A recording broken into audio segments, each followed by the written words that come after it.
हो गया? All set? Okay, ready, study and go. ठीक है, आज हमको पढ़ना था शॉर्ट आंसर टाइप क्वेश्चन। पौधों में वाष्पोत्सर्जन क्या है, इसके महत्व को लिखे। पौधों में वाष्पोत्सर्जन हमने बताया था, वाष्पोत्सर्जन क्या है बताया था ना पहले, उसके बारे में बताया था। अब उसके बारे में देखेंगे। पौधे के वायवीय भागों से जल का रंध्रों द्वारा निष्कासन की प्रक्रिया को वाष्पोत्सर्जन कहलाता है। ठीक है, रंध्रों द्वारा, यानी कि पत्तियों में जो छोटे छोटे रंध्र होते हैं उसको क्या कहते हैं? स्टोमाटा। इंग्लिश में क्या कहते हैं? स्टोमाटा। वाष्पोत्सर्जन की क्रिया का पौधे के लिए निम्नलिखित महत्व है। देखो हुआ, यह जल अवशोषण की दर को नियंत्रित करता है। क्या करता है? जल अवशोषण की दर को नियंत्रित करता है। ठीक है, दूसरा, यह पौधों में रसारोहण के लिए भी उत्तरदायी है। रसारोहण का मतलब क्या हो गया? उसमें हमेशा देखोगे कि पौधे को जब दहनी या कुछ तोड़ोगे तो उसमें पानी टाइप में निकलते रहता है। ठीक है, यह पौधों का तापमान को नियंत्रित रखता है। पौधे में का तापमान कितना मिलना चाहिए, इसके लिए यह क्या करता है? नियंत्रित करता है। कौन? ठीक है, अब जाइलम को जल संवहन ऊतक क्यों कहा जाता है? जाइलम हम बताए थे, जाइलम और फ्लोएम के बारे में बताए थे ना। जाइलम को जल संवहन ऊतक क्यों कहा जाता है? ठीक है,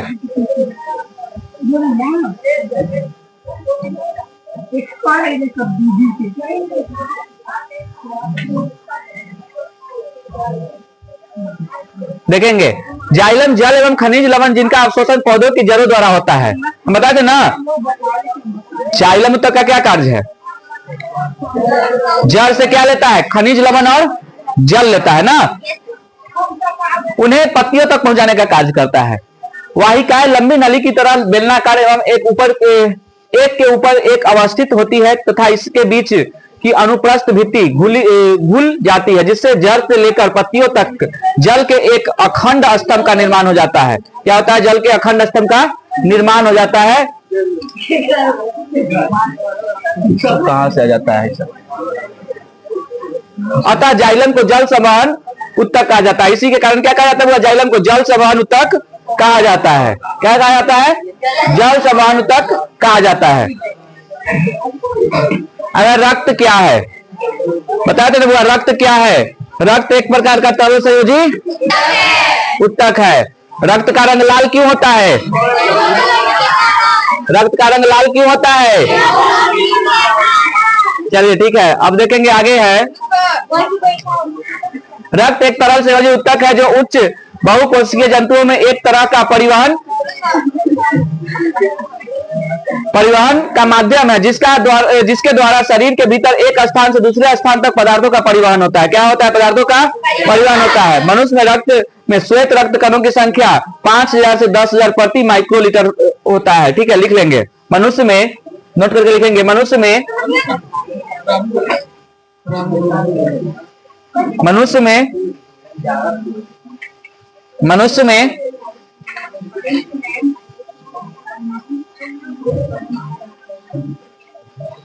देखो ना, मनुष्य में श्वेत रक्त कणों की संख्या, मनुष्य में श्वेत रक्त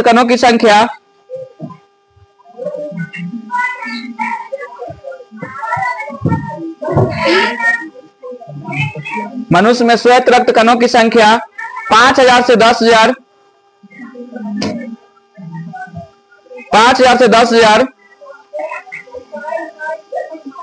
5000 से 10,000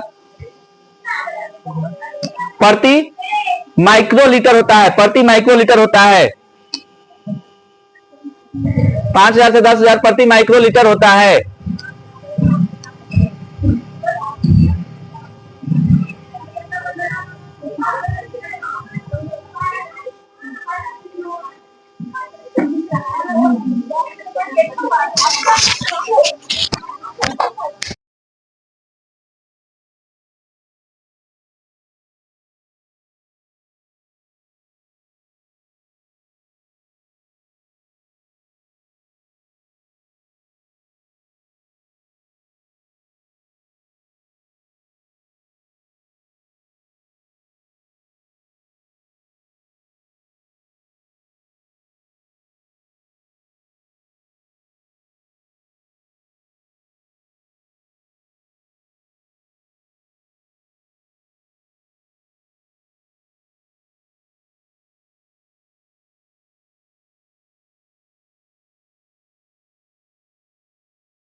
चलिए वो लिख लिए।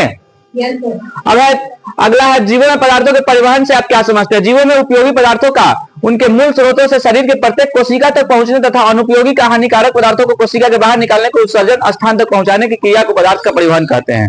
क्या होता है? पदार्थों का परिवहन, यानी कि हमारे शरीर में उपयोगी पदार्थ जो होता है उसको क्या किया लिया जाता है? अवशोषित कर लिया जाता है और उन अंगों तक पहुंचा दिया जाता है जहां पे उनका कार्य है, जरूरत है।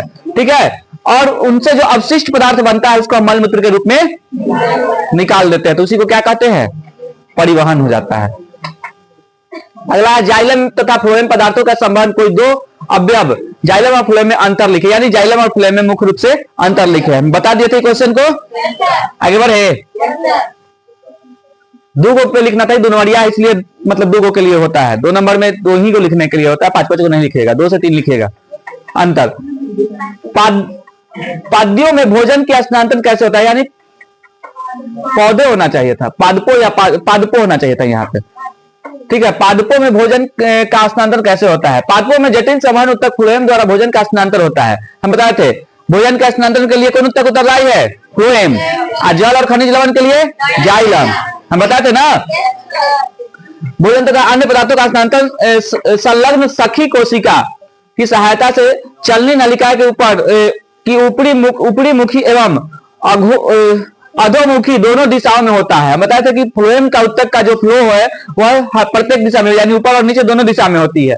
ठीक है, सुक्रोज के रूप में भोजन एटीपी से ऊर्जा लेकर स्थानांतरित हो जाता है। एटीपी का फुल फॉर्म लिखा दिए थे बुआ, क्या लिखे थे? याद नहीं होगा। हाँ ठीक है। अब है साइनो ऑरिकुलर नोड किसे कहते हैं? साइनो ऑरिकुलर नोड हृदय की धड़कन का तालबंद संकुचन एक विशेष प्रकार के तंत्रिका उत्तक के द्वारा होता है, जिसे साइनो ऑरिकुलम नोड या ऐसे नोड कहते हैं। ठीक है, यह दाएं अलिंग की दीवार में अवस्थित होता है एवं बहुत ही मंद विद्युत धारा उत्पादित करता है। पीछे भी बताए थे, ठीक है, पीछे भी बताए थे, बहुत धीरे मतलब मंद विद्युत धारा उत्पादित करता है। ऐसे नोड, जो ऐसे नोड के बारे में बताए थे ना हम, जो हृदय पेशियों को संकुचित के लिए उत्तेजित करता है, ऐसे नोड को पेस मेकर भी कहा जाता है। पेस मेकर भी लगाया जाता है, जिसका दिल का दौरा उड़ा पड़ता है तो उसमें पेस मेकर के काम आता है। बताए थे ना। अगर एक कोश के जीव में पदार्थों का परिवहन कैसे होता है? एक कोशिकीय जीव, एक कोश के जीव का 2 उदाहरण बताओ। अमीबा, हाइड्रा, ठीक है, पैरामीशियम, ये सब क्या है? एक कोशिकीय जीव है। एक कोशिकीय जीव में पदार्थों के परिवहन हेतु किसी विशेष तंत्र या रचना की आवश्यकता नहीं होती है, क्योंकि किसी भौतिक बाधा के अभाव में आवश्यक गैसों, कार्बनिक पदार्थों, खनिजों, लवणों आदि का परिवहन विसरण क्रिया द्वारा होता है। किसके माध्यम से होता है? एक कोशिकीय में विसरण, सीधा बात है। एक कोशिकीय जीवों में पदार्थों का परिवहन विसरण विधि से। ऑब्जेक्टिव के लिए प्रश्न है, एक कोशिकीय जीवों में पदार्थों का परिवहन विसरण विधि से होता है। रक्त के जमने में पट्टिकाणु का क्या भूमिका है? रक्त यानी थक्का जमने में पट्टिकाणु का क्या भूमिका है? रक्त को अगर थक्का बनता है तो उसमें पट्टिकाणु की क्या भूमिका है? तो उत्तर है पट्टिकाणुओं द्वारा थ्रोम्बोप्लास्टिन नामक प्रोटीन स्राव होता है। यह बोम्बन है जो इलाउमा में उपस्थित प्रोथ्रोम्बिन को चोम्बिन में बदल देता है। यह थ्रोम्बिन रक्त प्लाज्मा में घुलनशील फाइब्रोजिन को अघुलनशील फाइब्रिन में बदलकर आरबीसी के साथ रक्त को थक्का बना देता है, जिससे कटे फटे स्थान पर रक्त का निकलना बंद हो जाता है। यानी ठीक है, मक्खी तो परेशान किए हुए आज। अब रसारोहण से आप क्या समझते हैं? रसारोहण क्या चीज कर दिया?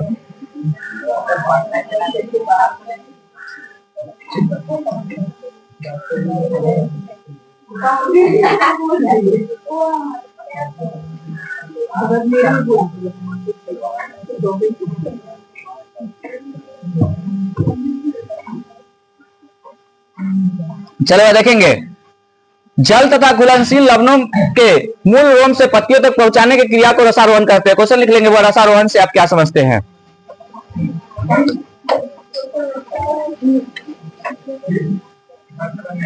हाँ, एक आता है ना, मक्खी उक्खी नहीं लगे उसके लिए वो बोला है, नहीं स्प्रे नहीं, वो लगा देने पे है। हाँ हाँ, लगा देंगे इसको। बहुत ज्यादा परेशान कर रहा है। रसारोहण से आप क्या समझते हैं? देख लो, जहां बैठ के इसको टच कर देता है, टच होगा थोड़ा सा नहीं, और यह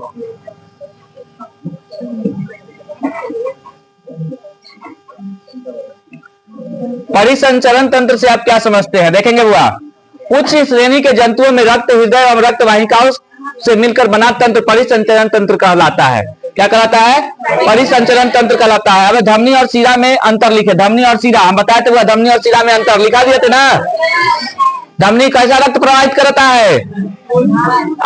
शिरा रक्त एक लिम्फ में क्या अंतर है? रक्त एवं लिम्फ में अंतर, क्वेश्चन लिख लेंगे, रक्त एवं लिम्फ में क्या अंतर है? ये क्वेश्चन ठीक है। रक्त एवं लिम्फ में क्या अंतर है?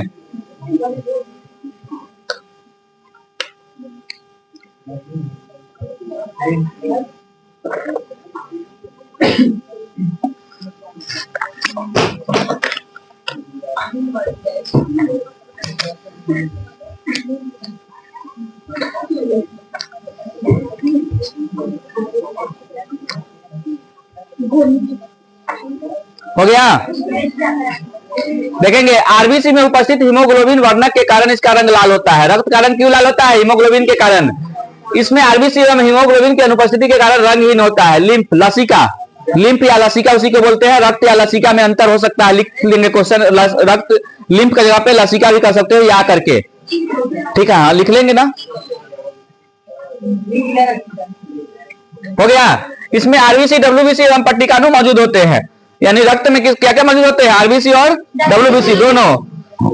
आरबीसी का फुल फॉर्म, डब्ल्यूबीसी का फुल फॉर्म, वाह।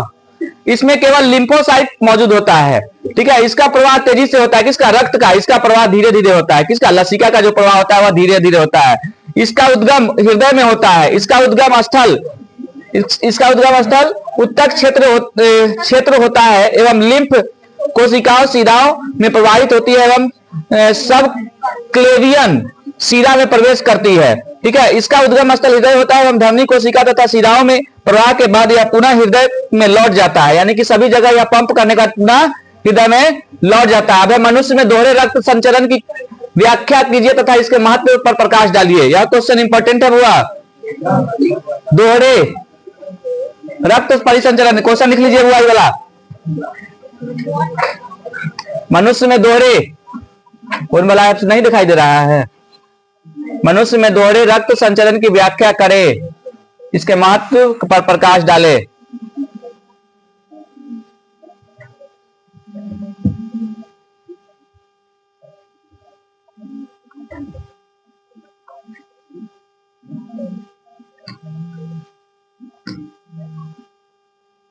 बहुत मक्खी है, बहुत ज्यादा मक्खी है, आज बहुत ज्यादा परेशान कर दिया, बहुत ज्यादा परेशान कर दिया आज।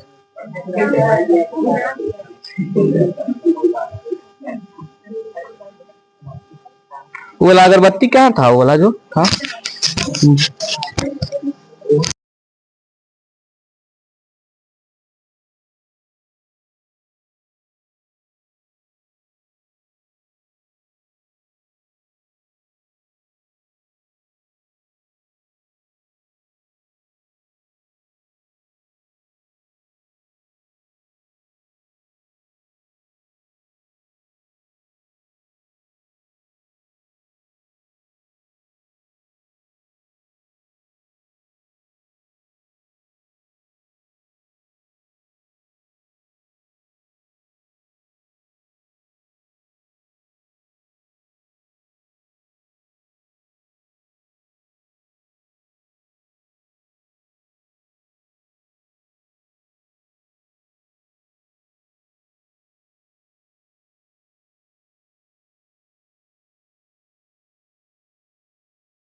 शुद्ध रक्त जानते हो कौन प्रवाहित करता है? धमनी।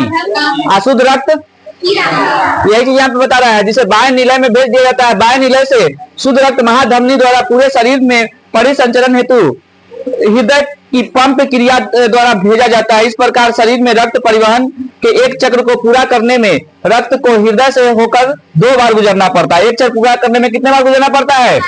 इसलिए मानव में इस प्रकार के रक्त परिवहन को द्विगुना परिसंचरण कहते हैं। यानी क्या कहते हैं?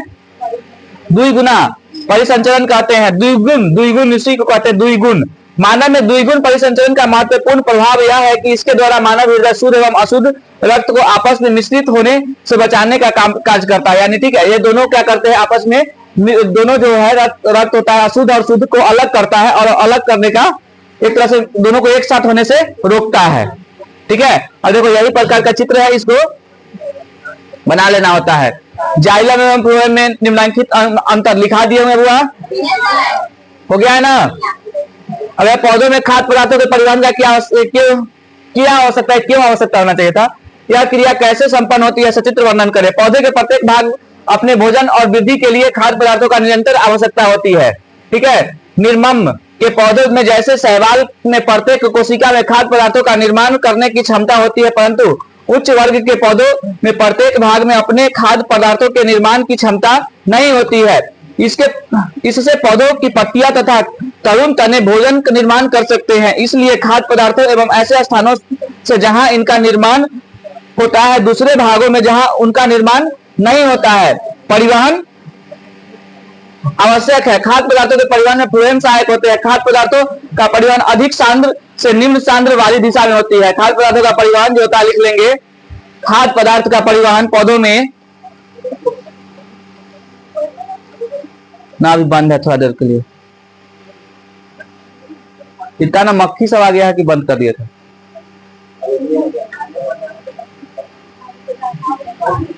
देख लिए, खाद्य पदार्थों का परिवहन पौधों में अधिक सांद्रता से निम्न सांद्रता वाली दिशा में होती है।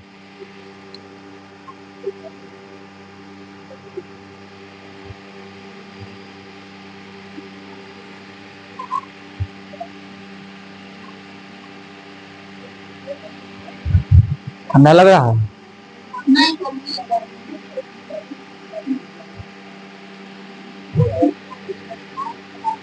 देखिए हुआ, आप देखो लंबे वृक्षों में पूरी ऊंचाई तक जल कैसे चढ़ता है समझाए।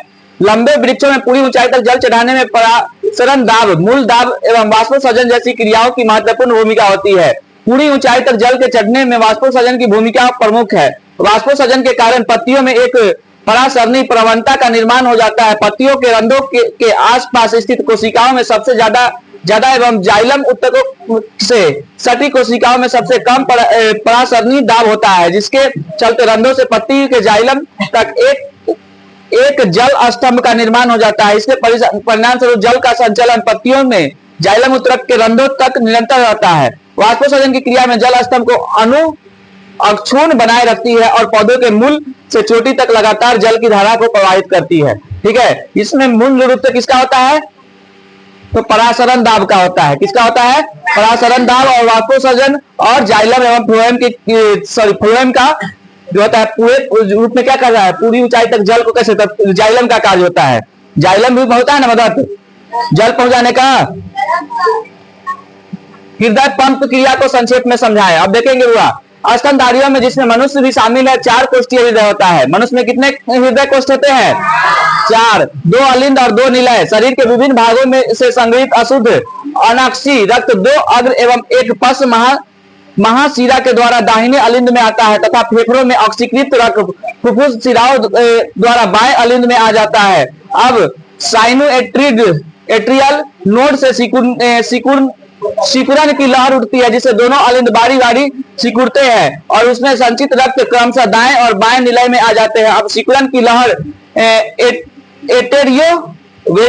वेट्रिकुलर नोड से उठकर दोनों निलय को सिकुड़ाती है, जिससे दाएं निलय का रक्त फुफ्फुस महाधमनी द्वारा फेफड़ों को चला जाता है तथा बाएं निलय से संचित शुद्ध रक्त महाधमनी होते हुए शरीर के विभिन्न भागों में चला जाता है।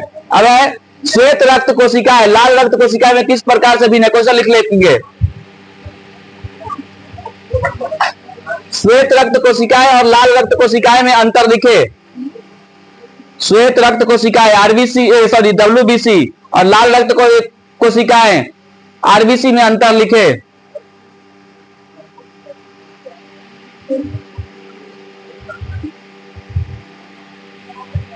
देख रहा है पति भी चल रहा है तो यो आ ही जाता है इक्का दुक्का।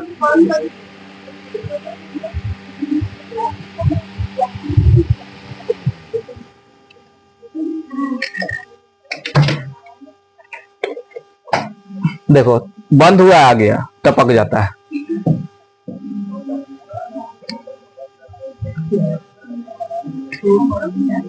और अगला क्वेश्चन लिख लेंगे, रक्त के कार्य का वर्णन करें। रक्त के कार्य का वर्णन करें। रक्त के कार्य का वर्णन करें।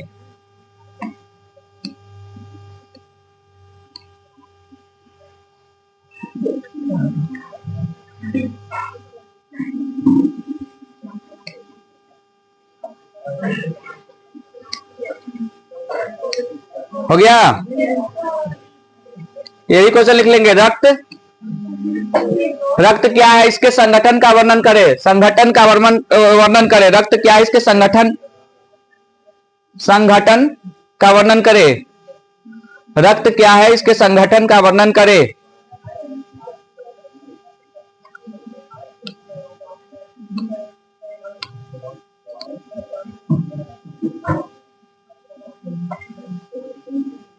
क्वेश्चन लिखेंगे, मानव हृदय का सचित्र वर्णन करें। मानव हृदय का सचित्र वर्णन करें।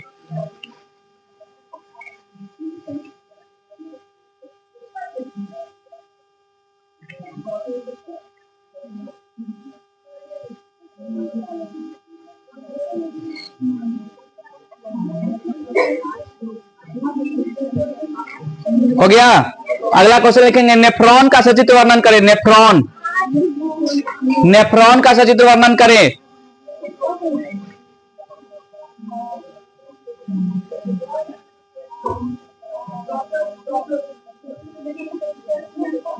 नेफ्रॉन का सचित्र वर्णन करें। एक और क्वेश्चन है, वृक्क के कार्य को लिखे। वृक्क के कार्य को लिखे। वृक्क जो इंपॉर्टेंट है उसी को लिखवाते जा रहे हैं। वृक्क के कार्य को लिखे।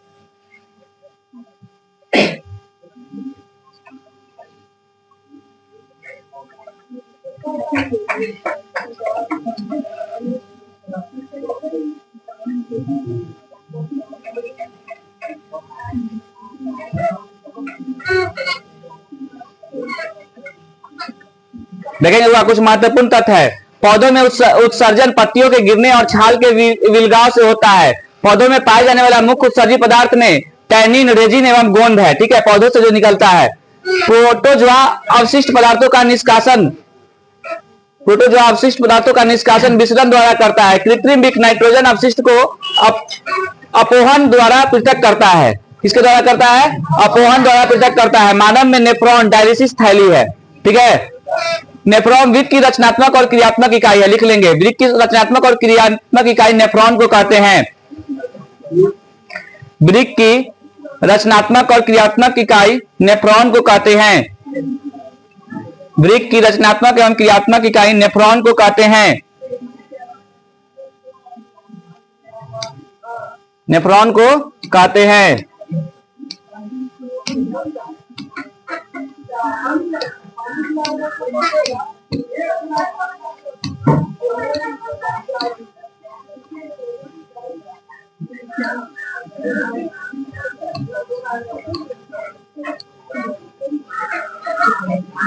काय से कर रहा है बुआ? कल ही वाला खत्म होगा तो परसों से ऑब्जेक्टिव चलेगा इसका।